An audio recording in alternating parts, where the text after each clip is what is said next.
എൻ്റെ പേര് അലക്സ് ബിജു. ഞാൻ പാലാ രൂപതയിലെ കുറിച്ചിത്താന ഇടവകയിൽ നിന്നാണ് വരുന്നത്. ഞാനൊരു 4ാം വർഷ BSc നേഴ്സിംഗ് വിദ്യാർത്ഥിയാണ്. ഞാനിവിടെ വന്ന് ഉടമ്പടി എടുക്കുന്നത് 2022 ഡിസംബർ 28-ാം തീയതിയാണ്. ഞാൻ ഫസ്റ്റ് ഇയർ പഠിച്ചുകൊണ്ടിരിക്കുമ്പോൾ എനിക്ക് പരീക്ഷ ആവാറായപ്പോൾ നല്ല പാടായിരുന്നു. പരീക്ഷ എങ്ങനെ അഭിമുഖീകരിക്കണം എന്നുള്ളതും എനിക്കൊന്നും അറിയത്തില്ലായിരുന്നു, പരീക്ഷയ്ക്ക് എന്ത് എഴുതണം എന്നുള്ളതും. അങ്ങനെ ഇരിക്കുമ്പോൾ ഞാൻ ക്രിസ്മസിന് ലീവിന് വന്നപ്പോൾ എൻ്റെ അപ്പച്ചനും അവിടെ കൂട്ടിക്കൊണ്ട് വന്ന് തന്നെ ഉടമ്പടി എടുപ്പിക്കുകയാണ് ചെയ്തത്. ഉടമ്പടി എടുത്തിട്ട് ഞാൻ സ്ഥിരമായിട്ട് ഇന്നും പ്രത്യക്ഷീകരണ പ്രാർത്ഥന ചെല്ലുകയും പത്രം കൊണ്ടുപോയി കോളേജിൽ എല്ലാവർക്കും കൊടുക്കുകയൊക്കെ ചെയ്യുമായിരുന്നു. അങ്ങനെ പരീക്ഷയ്ക്ക് പോയപ്പോൾ ഞാൻ കാശിരൂപവും എണ്ണയും ഉപ്പുമായിട്ടാണ് പോയത്. എണ്ണ എടുത്ത് എൻ്റെ പരീക്ഷ എഴുതാൻ പോകുന്ന പേനയിൽ ഞാൻ പുരട്ടിയിട്ടാണ് പോയത്. ഉപ്പാണെങ്കിൽ ഞാൻ പോക്കറ്റ് ഇട്ടിട്ട് എൻ്റെ ഉത്തരപേപ്പറിനകത്ത് ഇട്ടിട്ടാണ് ഞാൻ പോയത്. അങ്ങനെ പരീക്ഷ എഴുതി റിസൾട്ട് വന്നപ്പോൾ ആകെ 10 പേരെ പാസ്സായിട്ടുണ്ടായിരുന്നുള്ളൂ. അതിൽ ബോയ്സിൽ ആകെപ്പാടെ പാസ്സായത് ഞാനായിരുന്നു.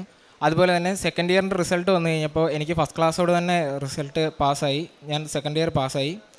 അങ്ങനെ ഇരിക്കുമ്പോഴാണ് എനിക്ക് ഓഗസ്റ്റ് മാസം ഒരു 2024 ഓഗസ്റ്റ് മാസത്തിൽ എനിക്ക് ഒരു പനി ഉണ്ടാവുകയും അതേ തുടർന്ന് തളർച്ച അനുഭവപ്പെടുകയും ചെയ്തു. അങ്ങനെ ആശുപത്രിയിൽ ചെന്ന് ബ്ലഡ് ടെസ്റ്റ് ചെയ്ത് കഴിഞ്ഞപ്പോൾ എനിക്ക് ഡെങ്കു ആണെന്ന് പറഞ്ഞു.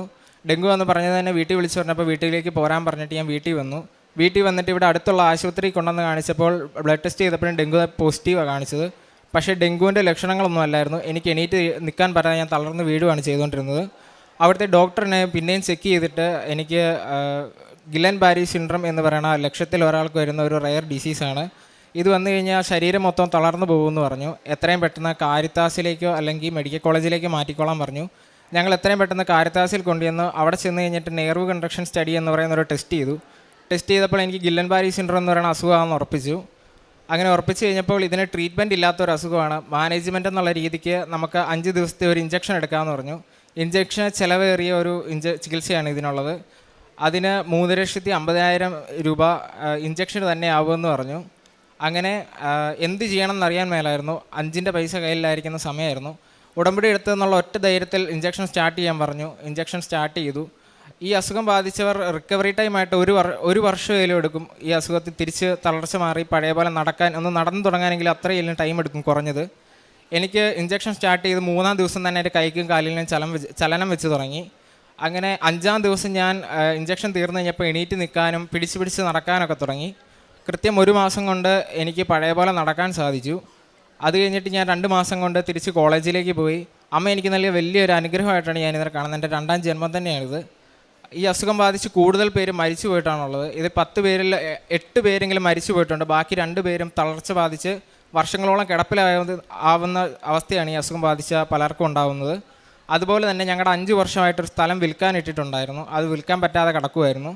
ഞങ്ങളിവിടെ ഒന്ന് ഉടമ്പടി വെച്ച് അവിടെ പോയിട്ട് ഉപ്പും തൈലവും കൊണ്ട് ഞങ്ങളെ ആ സ്ഥലത്തിട്ടിരുന്നു. അങ്ങനെ ഡിസംബർ 31-നകം അത് വിറ്റ് തരണമെന്ന് മാതാവിനോട് നിയോഗം വെച്ചിരുന്നു. നവംബർ 20-ന് ആ സ്ഥലം വിറ്റ് അതിൻ്റെ ആധാരം ചെയ്തു. ഞാൻ എന്നെ കണ്ടുമുട്ടുന്ന എല്ലാവരോടും എൻ്റെ ഈ അനുഭവം ഞാൻ പറയാറുണ്ട്.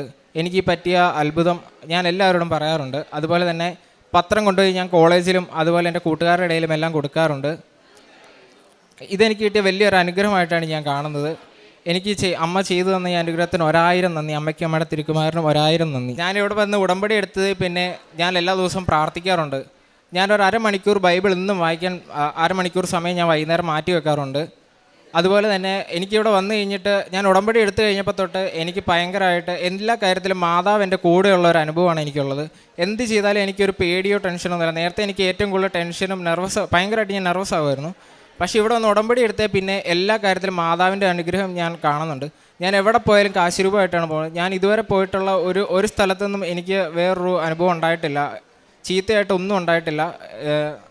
എനിക്ക് അനുഗ്രഹം ചെയ്യുന്ന മാതാവിനും തിരുക്കുമാരനും 1000 നന്ദി. ജെറമിയ 30:17 തിരുവചനം അരുളി ചെയ്യുന്നു, ഞാൻ നിനക്ക് വീണ്ടും ആരോഗ്യം നൽകും, നിന്റെ മുറിവുകൾ സുഖപ്പെടുത്തും. അലക്സ് ബിജു തൻ്റെ രോഗസൗഖ്യം തനിക്ക് BSc നേഴ്സിംഗ് എക്സാമിനേഷനിലൊക്കെ കിട്ടിയ വിജയം, തങ്ങളുടെ കുടുംബവുമായിട്ട് ബന്ധപ്പെട്ട മറ്റ് കാര്യങ്ങൾ, ഇതൊക്കെയാണ് ഈ മകൻ ഇവിടെ പങ്കുവയ്ക്കുക. രോഗാവസ്ഥ എന്തായിരുന്നെന്നും എങ്ങനെ എത്രമാത്രം തീവ്രതയേറിയതാണ് ഈ അപൂർവ രോഗമെന്നുമൊക്കെ വളരെ വ്യക്തമായിട്ട് നാം കേട്ട് കഴിഞ്ഞു. എല്ലാറ്റിലും തനിക്ക് ഇന്ന് ഇവിടെ വന്ന് നിൽക്കുവാൻ കഴിയുന്നത് തൻ്റെ 2ാം ജന്മമായിട്ട് സ്വർഗത്തിൻ്റെ അടയാളം പതിച്ച ഈ ഭൂമിയിൽ തനിക്ക് നിൽക്കുവാൻ സാധിക്കുന്നത് ഉടമ്പടിയുടെ മകനായതുകൊണ്ടാണെന്നാണ് ഈ മകൻ പ്രഘോഷിക്കുക. തനിക്ക് കിട്ടിയ എല്ലാ കൃപകൾക്കും നന്ദി പറയുന്നു. തൻ്റെ കോളേജിൽ തന്നെ ആൺകുട്ടികളിൽ ഒരാൾ ആയിട്ട് താൻ പാസ്സായത് എല്ലാറ്റിലും ദൈവികമായ കരസ്പർശം മാത്രമാണ് തന്നെ മുമ്പോട്ട് നയിക്കുന്നതെന്ന് പറഞ്ഞുകൊണ്ട് ദൈവത്തെ മഹത്വപ്പെടുത്തുമ്പോൾ ജെറമിയ പ്രവാചകൻ്റെ പുസ്തകം 33 3-ാം തിരുവചനം അരുളി ചെയ്യുന്നുണ്ട്. എന്നെ വിളിക്കുക, ഞാൻ മറുപടി നൽകും. നിൻ്റെ ബുദ്ധിക്ക് അതീതമായ മഹത്വം നിഗൂഢവുമായ കാര്യങ്ങൾ ഞാൻ നിനക്ക് വെളിപ്പെടുത്തും. ഇത് തന്നെയാണല്ലേ എല്ലാ ദിവസവും ഈ അൾത്താരയിൽ സംഭവിച്ചു കൊണ്ടിരിക്കുക. ബുദ്ധിക്ക് അതീതമായ കാര്യങ്ങൾ, ദൈവിക ഇടപെടലുകൾ. ജനങ്ങൾ പ്രാർത്ഥിക്കുന്ന ഇടം ശീലോഹാകുളമാകുമെന്ന് ബഹുമാനപ്പെട്ട ജോസഫ് അച്ഛൻ ഒരു ഉടമ്പടി ധ്യാനത്തിൽ പറയുകയുണ്ടായി. ഇത് ജനങ്ങൾ പ്രാർത്ഥിക്കുന്ന ഇടം ശീലോഹാകുളമാകുന്ന കൃപാസനത്തിൻ്റെ ഈ ആലയം, ഇത് എല്ലാവർക്കും വേണ്ടി തുറന്നിട്ടിരിക്കുന്ന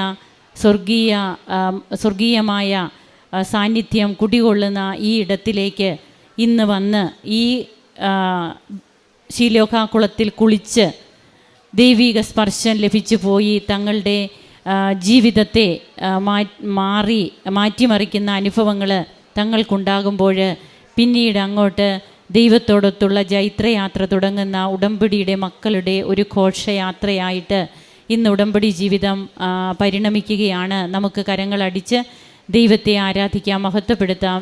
ഈശോയ്ക്കും അമ്മയ്ക്കും നന്ദി പറയാം. അത്യപൂർവ ദൈവാനുഭവങ്ങൾ ഇനി നിങ്ങൾക്കും സ്വന്തം.